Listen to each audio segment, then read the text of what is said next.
Bismillahirrahmanirrahim.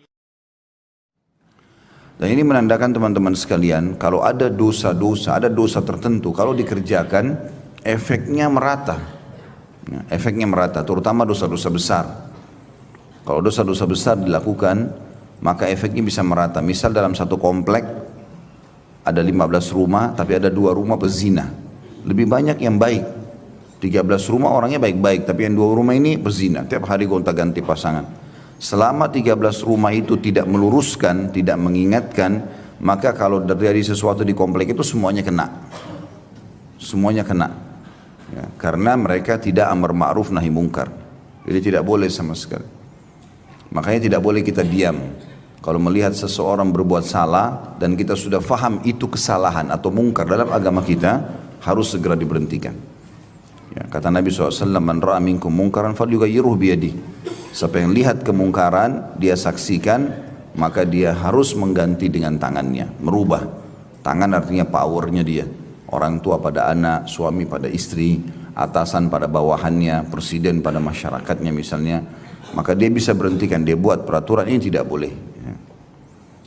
Fa in lam yastati' fa bilisani, kalau dia tidak mampu dengan tangannya, tidak punya power, maka dengan lisannya nasihati.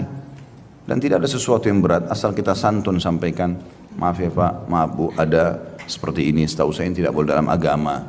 Misal, fa in lam yastati' fa biqalbi, kalau tidak mampu maka minimal dengan hatinya. Wa dzalika adhaful iman, dan itu selemah-lemah iman. Minimal orang mengatakan, ya Allah berilah hidayah, ya Allah hilangkan, itu minimal sekali.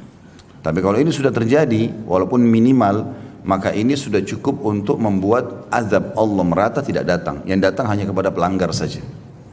Tapi kalau kita diamkan, kita ingin sendiri masuk ke dalam surga, nggak mau tahu tentang kita nggak sholat, udahlah biarin aja nanti masuk neraka. Ini bahaya. Karena kita dianggap pelanggar di sini. Melihat orang berbuat salah, perbuatan ahli neraka, tapi dibiarkan. Di dalam sebuah riwayat Bukhari yang lain, Jibril alaihissalam pernah diperintahkan Allah untuk menghancurkan satu negeri. Allahu a'lam negeri itu di mana, tapi yang jelas begitu riwayatnya.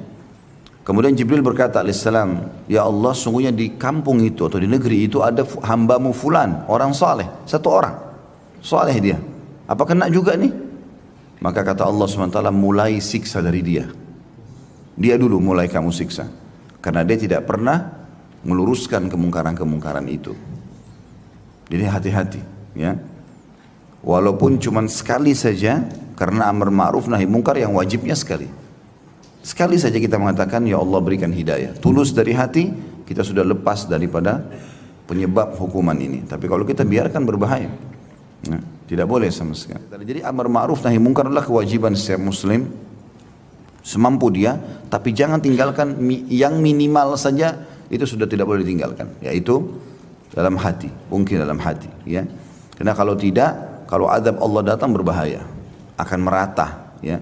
Bahkan dalam sebuah riwayat yang lain, kata Nabi SAW, siapa yang lihat kemungkaran dia tidak ingatkan, maka orang yang sedang berbuat mungkar akan datang hari kiamat mencekik lehernya.